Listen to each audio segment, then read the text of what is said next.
Alright.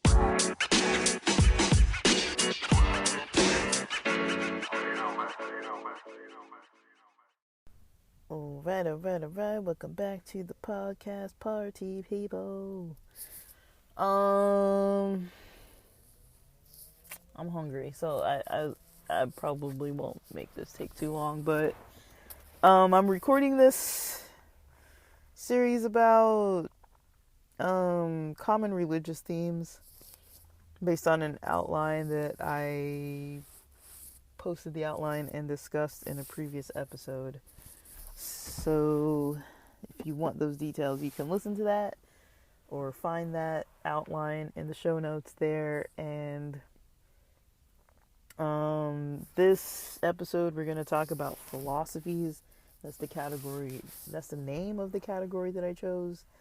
But basically that is kind of covering concepts like good and evil, the concept of control or kind of practice of control, and then, how things change from maybe like the origin of a belief system or religion to maybe nowadays through different occurrences.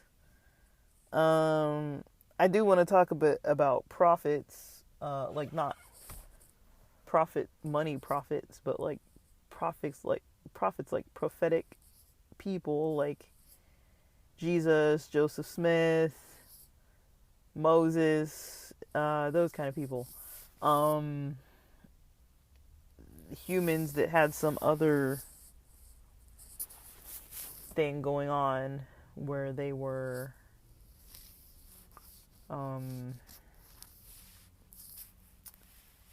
basically these humans that had some other stuff going on were considered prophets by some, but not by all in the world. So usually, I can start with the prophets part. No. I'm going to start with the good and evil part. So the good and evil part, you see this in a lot of religions. Most religions will have a set of things that if you do these things, you're breaking the rules. If you do these other things, you're not breaking the rules. We want you to do more of this and less of this. There's usually that. Right and wrong, good and bad. And, of course, there are going to be people in every religion that might not believe exactly what the religion teaches about what's good and bad or what's right or wrong. But overall, I think most religions and most belief systems and even non-religious people believe similarly in a lot of things. Like even in anthropology they teach about it, but I think things like, you're not supposed to date or have children with your siblings or family members like that. Like, that's one thing that you see across most cultures. Usually maybe first cousins, second cousins, those types of people might not be off limits, but in some cultures. But then siblings, parents, aunts, uncles, you're usually not, considering these people as someone you're going to marry. Whether or not it's a religious belief or just a belief of, where you live, you're usually not doing all that. Step siblings might be like an alternative way of thinking about things, but they're not blood relatives, so at least usually they're not. So step siblings. But yeah, that would be one example of something that, like, nobody's gonna usually have to tell anybody don't do that. Murder, killing, usually people are gonna be like, no, that's not okay for you to go kill people, especially when it's outside the confines of war. And there are groups of people that don't believe in war, going to war, but there are groups of people that believe, war is the exception. If you're going to kill, war or maybe self-defense, but otherwise you can't just be killing people to get your needs met. Like, that's not how this is going to go. Killing is another thing that's kind of off limits. But I say kind of because there is that exception of like war and things like that, where it's like, yeah, I mean, the Bible talks plenty about not killing, but how many wars are in the Old Testament? Like, there's so many wars going on, battles or whatever you want to call it. Like, there's a lot of killing going on. Even within Genesis, at the very beginning, there's already killing happening. You know, God kills an animal, to make, animal skins for Adam and Eve after they eat from the fruit of the tree of knowledge of, they eat the fruit from the tree of knowledge of good and evil. They didn't have clothes before then, and then they tried to whip something up with some leaves, and then God was like, let me make them something and sacrifice the animal. So we didn't even get that far into the Bible, and there's already animals getting killed, and then, Adam and Eve have kids, and one of them kills the other one. It's like, that's already just like, the next generation's already killing people, and so, I don't even know, like, they didn't get that far, and they were brothers, and one of them killed the other one, like, so, it's like, okay, we can't even get, like, one set of babies out without having to deal with, like, murders and things like that, and the story isn't, like, super clear. There's a lot of reasons why people say, there was that killing, like, out of jealousy or whatever. I'm talking about Cain and Abel. I couldn't remember the name, but yeah, Cain kills Abel, and yeah, Cain is basically kind of like banished, and I guess is told that, he has a mark in him so that nobody can kill him. And it's kind of like an interesting story, because it's like, well, who's going to kill you if nobody's there yet? Like, Adam and Eve, it doesn't say much about Adam and Eve, like, they have Cain and Abel, and,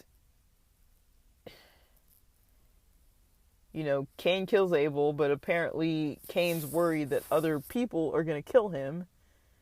And it's like, well, we didn't mention any other people. We mentioned Adam and Eve, and we mentioned Cain and Abel's dead, so what does he think? His parents are going to kill him? Or, like, I don't really know. Like, if we're taking it literal, but it sounds like there were other people out there already by the time Cain and Abel were around, because God puts him somewhere else and tells everybody else to leave him alone. And it's like, who else is there?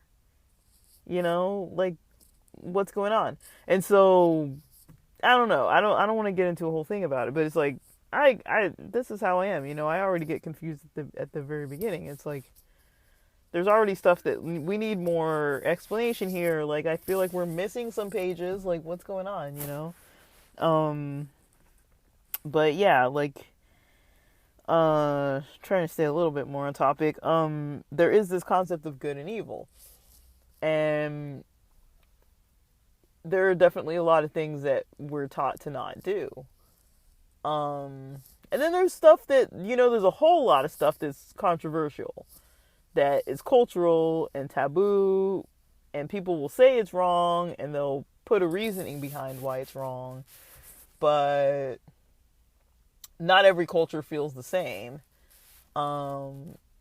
Someone being LGBT, that's one, LGBTQ plus people, that is one controversial thing. There are some cultures that could not care less which genders are dating people, or which person wants to say they identify or feel like they are which gender or whatever. Like, in some cultures, that's not really like an argument.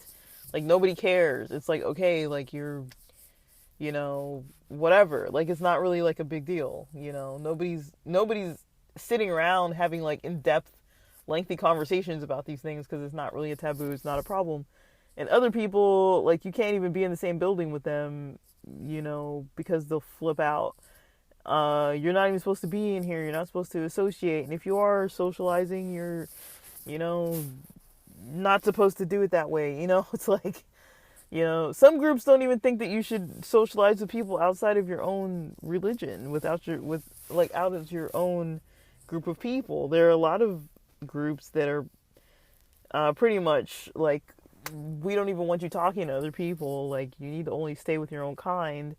Unless somebody converts to what you are, you can't really be having them over, being besties, like.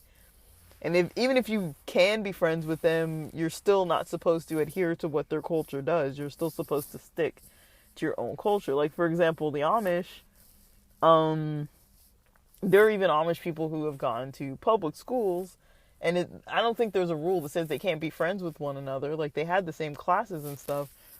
And even from the people I've heard speak about it, it sounds like the Amish would maybe keep more to themselves within their own group of people.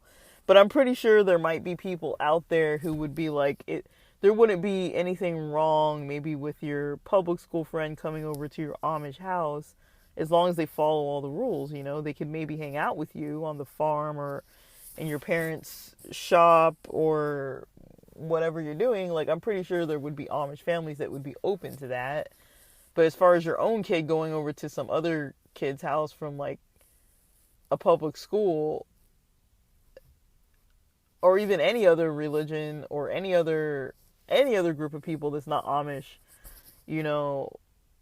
a lot of Amish people would maybe say that's probably not the best of ideas because they have other things that they're going to be doing that you're not supposed to be doing, watching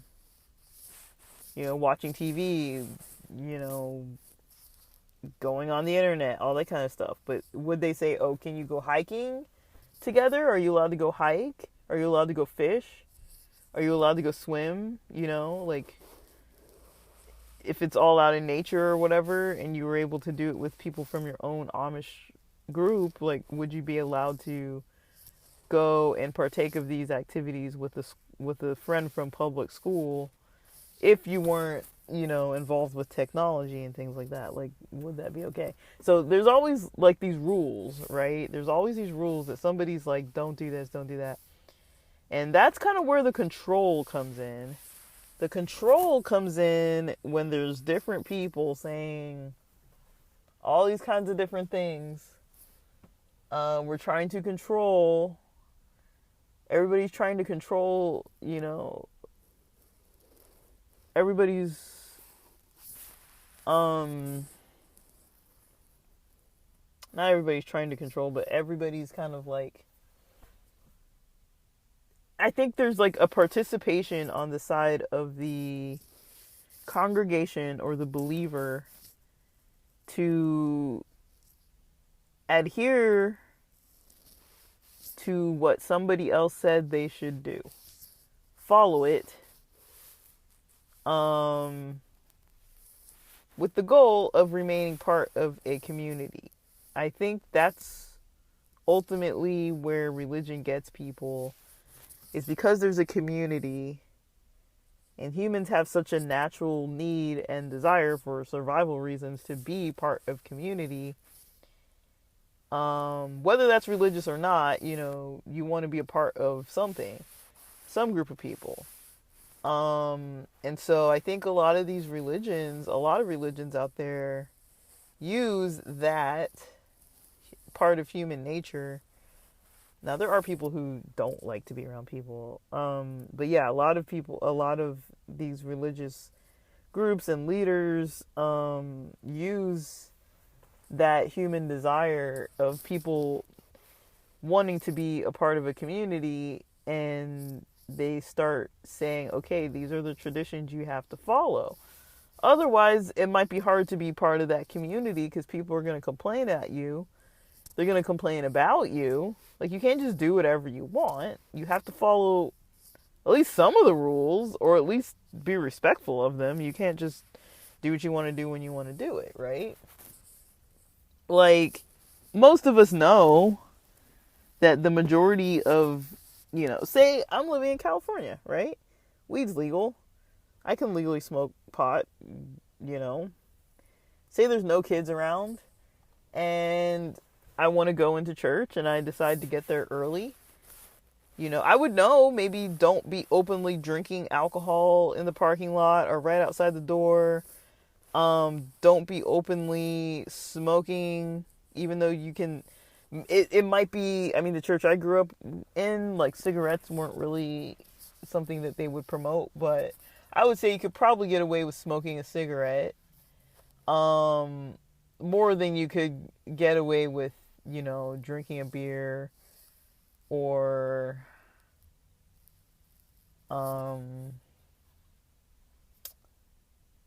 uh, smoking a blunt or whatever.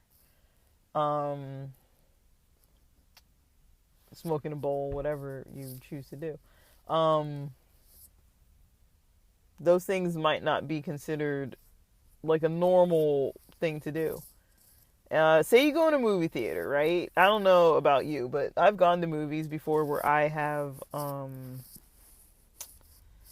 gone into the theater, brought my own food with me, maybe some Subway. I used to have like these a sweater that I would just kind of wrap my, take off my sweater and just kind of bundle it up under my arm and, carry whatever I wasn't supposed to be showing, carry it with me into the movie theater because nobody would really ask. And so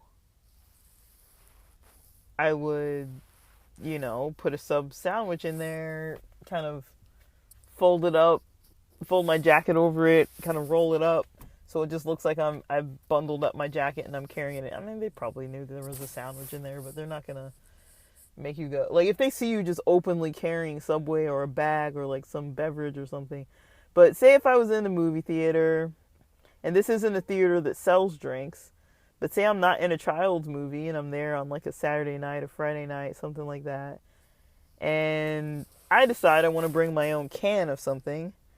Say if I want to bring a can of soda and I open a can of soda, that's a distinct noise, right? Or, somebody thinks I'm opening a can of soda and they look over and they realize it's a can of beer. And I'm just sitting there drinking it. I'm not being belligerent. I'm not being problematic. This is a movie where there's not really supposed to be kids in the movie anyways. And I'm just sitting there drinking my beer, I don't think anybody would really go complain to an usher about this kind of thing. I don't think it would really draw much attention, right? I mean, it might draw a little bit of attention. I don't know. But I don't think it would be like, it wouldn't be like as if I was smoking a cigarette inside of the movie theater. Like, nobody's probably going to complain to me. Maybe if I'm sitting right next to them and they smell the alcohol or something, they probably would maybe care. Maybe. But I think most people would not care that you bring your own food, that you do your own thing like that. Even if it is alcohol and they don't serve alcohol. Now, if you're at a place where they do have like a bar or drinks that you can buy, because I've been to movie theaters where you can buy beer and stuff, and like, that's a whole different story. If you're able to buy beer at a place and then you just bring your own beer, I don't think anybody's really going to say anything to you unless the staff catches you or something, right? But take that whole scenario and start it in the middle of a church service. Usually if you bring anything more than like a bottle of water, or maybe like, juice for like a kid or something, like juice or milk or something like that for a kid. But once you're like an older age person, you usually are just drinking water and nothing else. You might have snacks, you might have gum, you might have, I don't know, M&Ms or Starburst or like a little bit of candy or something, but otherwise you're probably not going to even be like eating like a Lunchable or a meal or a snack in the middle of the service, right? And even opening a soda or any other beverage that's not a water, you know, opening a soda or opening alcohol or anything like that, somebody's probably gonna be like, you can't drink this in here, you know? And so there's stuff like that that's like, these are just little rules where it's like, you kind of know better. You kind of know not to do that. Most people would know this probably isn't a place where people are going to want me to do this kind of stuff, because most religions would frown upon members or visitors just kind of eating and stuff like that. Eating, drinking, and especially if you're not a kid anymore, you know, to be just like eating stuff. Now, I don't know how it goes if it's like, you know, maybe it's a long service, or maybe there's like a break in the service or something where they greet people or they give you like a break or something. Maybe then you could eat like a snack, like a Snickers bar or something like that. Maybe nobody would say anything. But unless the you know, service is providing the food, usually you're not there to eat. I only remember one time when, you know, I would go to the Rock in San Diego, and I think during summers they had this like movie theme kind of church, where they'd show portions of movies to kind of like invite different people to have more appeal to people who don't really go to church too, and to show like popular movie themes and kind of relate it to the Bible a little bit, or some kind of religious topic, or, you know, social justice kind of theme. And, you know, they'd use the movies to kind of introduce these topics. And I remember specifically they gave us these little popcorn, these little bitty popcorn bags of popcorn for us to sit and watch these movies during the service. And I also know that, you know, sometimes they have, what do you call it? What do you call it when you have, I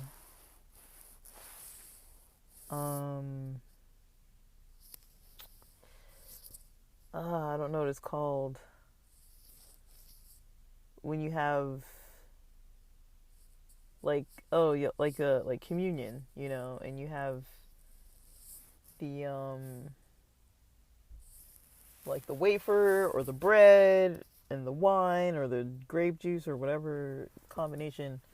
That's probably the only exception, and it's not like a meal usually, but that's probably the only exception to where I've seen people eat stuff that's not like kids Cheerios or like a piece of chocolate or a gum or some water or something like that. Like usually people aren't, you know, having all these other kinds of foods. And so, yeah, like even little rules like that, like that's not really a big deal. I think it's not a big deal. Like, but people kind of know, I probably wouldn't be allowed to drink this or eat this in this service. And then there's a lot of other rules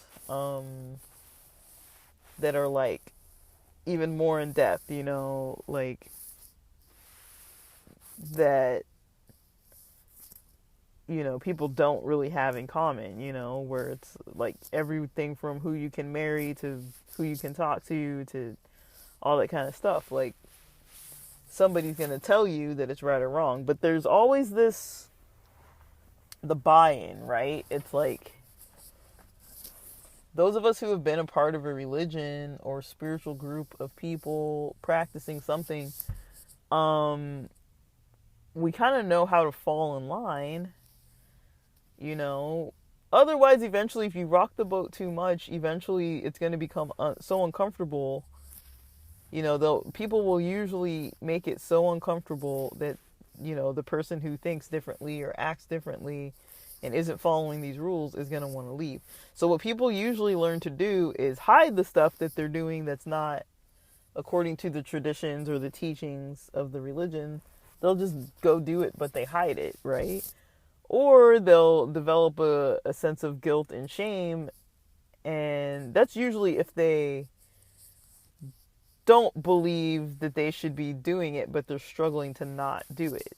Like, say if you're part of a religion that doesn't eat meat, and you want to eat meat, or you're part of a religion that says no caffeine and you want to have caffeine, or you're part of a religion that says, don't use any kind of medications of any kind, and then you want melatonin, or you want something to help you sleep, and so you go get something like that from like a CVS or whatever. Um,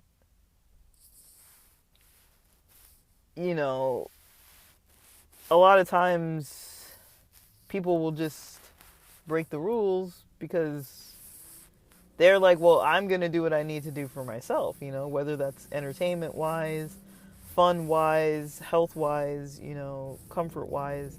They're just like, I'm not going to follow this rule, but they don't have any guilt about it. They just don't really tell anybody. They're just like, well, I'm just going to do it privately on my own and just not share with the masses that this is what I'm doing, because I know they're going to tell me not to do it. But also, I'm not losing sleep over it. I'm not losing sleep over the melatonin. I'm not losing sleep over having internet or buying a television or, eating meat, or, I'm not losing sleep over these types of taboos and rules that I'm breaking.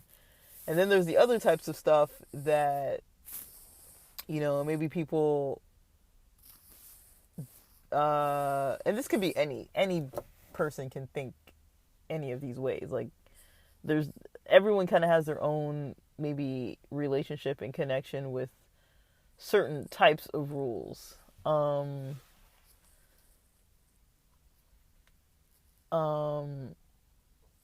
With certain types of rules. So even something like eating meat, that might not cause a lot of shame for most people, but some people, or eating chocolate or something like that, some people might be like, oh, this is really hard for me to not do, and I really, have a struggle with it, versus somebody else who's like, I'm just eating chocolate or eating meat or whatever just because this is what I want to eat and I really couldn't care less. Like, you can never really fully tell, like, who actually believes that they shouldn't be doing it, and some people are just like, I'm just going to call BS on this one, I really don't care, I'm just going to do it anyways, and just not really say anything. So I think a lot of religions usually turn their head about that kind of stuff. They're usually like, all right, we know that there's going to be people breaking the rules. We don't want you to break the rules, but there's usually going to be people who are going to be breaking the rules. That's a reality. Most places, I feel like there's no real consequence. Like, you're not usually going to get kicked out for breaking the rules in most religions. You're not usually going to get, scolded. You're not usually, like, nothing's usually going to happen. Unless you're doing some major thing, like, promoting bad behavior or doing something that's, like, really majorly, like, gonna rock the boat, then yeah, I could see somebody saying that.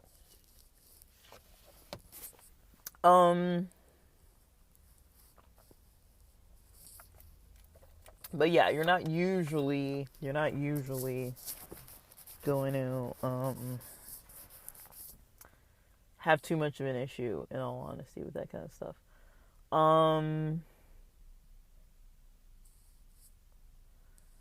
So I would say there are groups that are more strict, and so they're more into controlling you, and you really will get in trouble if you do actually break the rules, up to the point of getting shunned or having to do some kind of slightly humiliating, or more so humiliating, type of act of either like confession or some kind of task you have to do that might be like public, where you have to like admit what you did to one or more people, something like that. There's kind of like a little more accountability for breaking the rules, but again, people buy into it, right? People buy into it. They're like, well, I'm willing to do this because I believe in what the teaching said. If I believe in what the teaching said, which usually there's some kind of punishment for not doing the right thing, I'm going to want to try to do the right thing, even if that leads to the point of me still doing wrong things and having to go to some kind of embarrassing confession type of ritual, or having to, get reprimanded or yelled at or do some kind of penance or some kind of thing that's like not a positive experience for myself. I feel like only if a person believes in it, they're going to go and do those kinds of things that don't feel good to them. Like, if they don't believe it, it's fine. When they don't believe any of it, then there's not really going to be an issue with that kind of thing. But when they do actually believe it, if they do believe, in what they're being taught, then they're going to follow all these things. And usually there's somebody, who's leading a local group of people to follow in a certain way, and they're the ones that are kind of in charge. But they're not considered God or a creator or someone who had any role in your existence as a human. They're just maybe appointed by a higher being, or somehow are able to lead or be given the opportunity to lead because they either went through some kind of schooling or, went through some form of training, or somebody out there decided that this person has authority over other people who joined this group, this worshiping group, or this religious group, or this belief system group. Somebody's in charge, and somebody said it was okay. And other people adhere to what they say, and even if they don't follow it, there's not like an uprising every day, where people are like fighting against this person to get them out of power.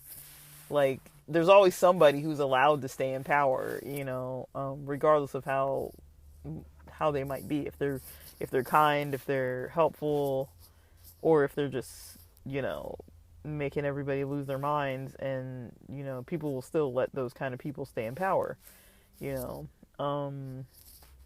And so there is this kind of understanding that one person's allowed to be in power, or many people, one group of people is allowed to be in power. They are the holders of this information. They usually know more than everybody else, or they're supposed to. They're supposed to be the ones guiding everyone.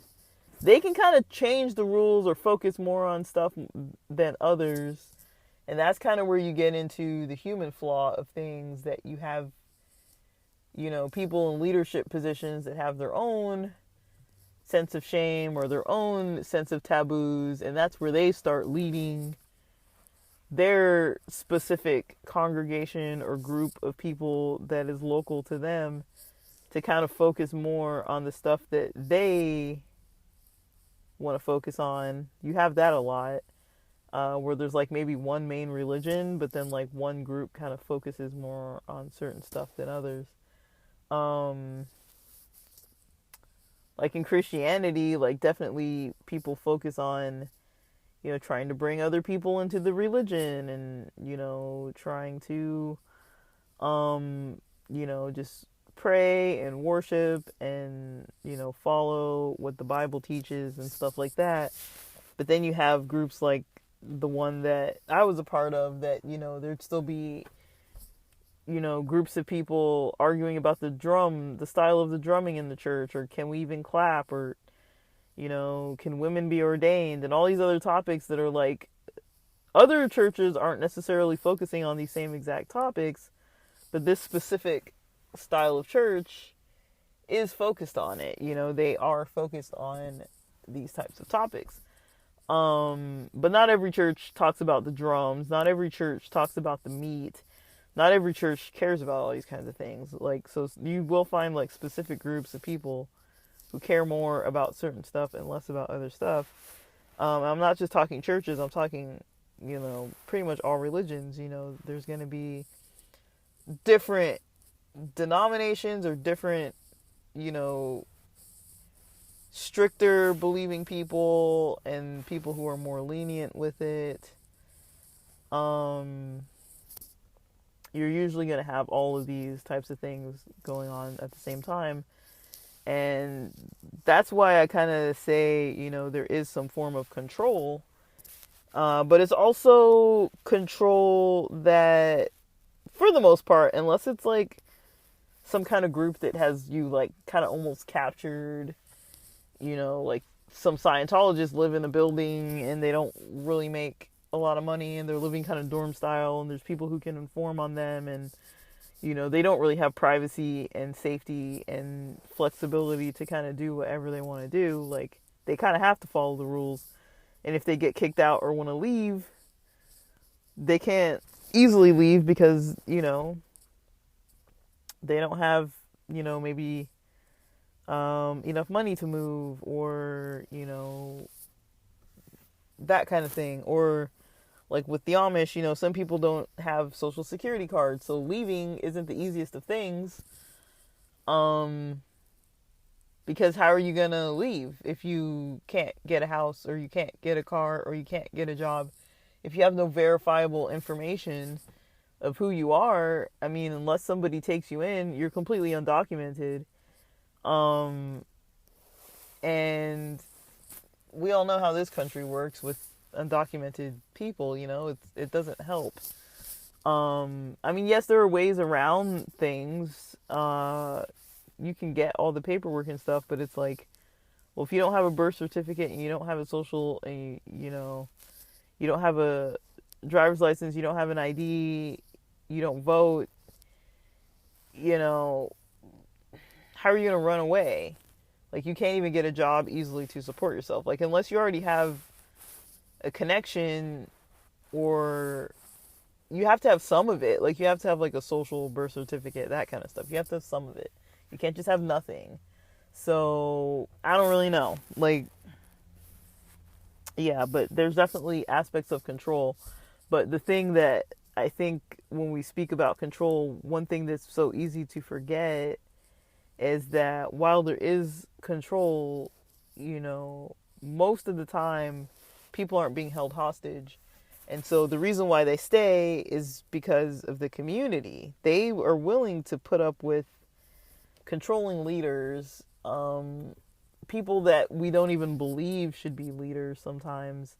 We're willing to put up with it just to be part of the community. Because otherwise, if we're not putting up with these people, it's going to be hard to be part of a community. So we kind of have to let certain things go sometimes, even if it's not within our belief system, or even if we feel hurt by it. A lot of times we have to let it go. And so, yeah, that's just, and then, yeah, so I guess the last part would be about like prophets and those types of people.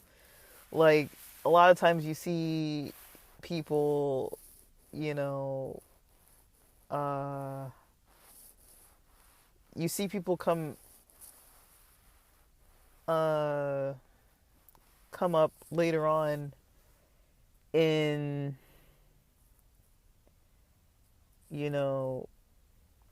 some basically, usually something happens in society, right? Something happens, not always, but usually, everybody goes, everybody goes in,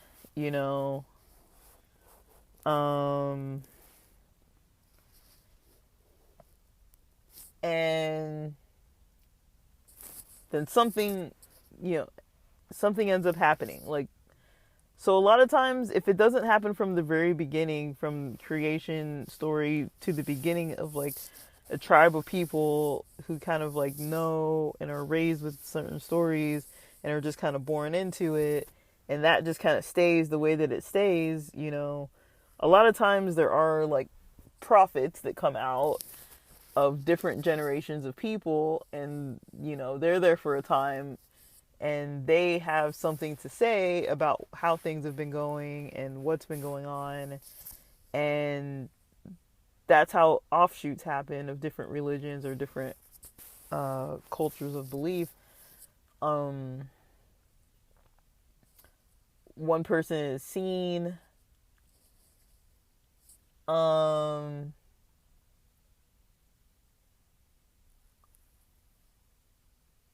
in it, you know, they are given some kind of ability to have some kind of, maybe some kind of power, or maybe some people don't even believe in them, but there are people that believe in what this person says, and they're like, yes, the way that they're approaching this is right. We should go that direction more, if not completely go that direction. And then now there's a whole new religion out of it. But sometimes it's not a whole new religion. Sometimes it's just certain people follow that way now, and now these other people are still not feeling like that's new information that they need to follow, so they just won't follow it anymore, or they won't follow it, they won't buy into it, and they're like, no, I don't want to do that. And then other people want to do that and they do want to follow. But yeah, there's that. And then sometimes there's like, sometimes prophets really can like rock a boat, like oftentimes, it's like they come with a better message to try to improve something, and then there is some conflict between like, are they right or are they wrong? A lot of times they might be challenging what's already currently going on with the control. That's a very common theme, that you see prophets coming out because of some form of control that's not working, either within that current religious culture or with the outside culture. There can be prophets coming out, that are speaking out against maybe some form of oppression from not even the religious culture, but oppression from without of the culture. But maybe that religious group is being oppressed by another group. And so there's a prophet that rises up and kind of calls out the mainstream what to stay away from the oppressing culture, what to kind of like stay away from, so that all of the people of us who are in this other religion can kind of keep moving forward. So yeah, that's a big one. That's definitely a big one. But yeah,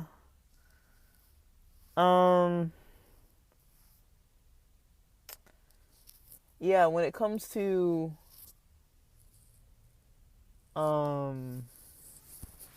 religions and stuff, that's kind of how I would kind of approach like those types of philosophies and things.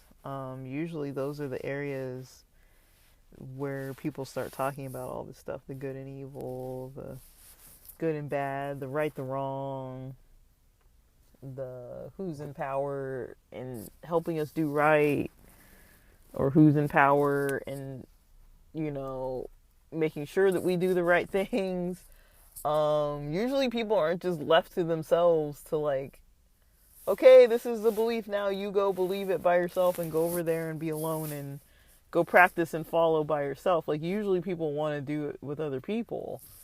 Like, most religions, people want to do it with others. They don't want to just have their own religion and solo, just kind of have their own thing. Unless it's like a spiritual practice, you can do that by yourself.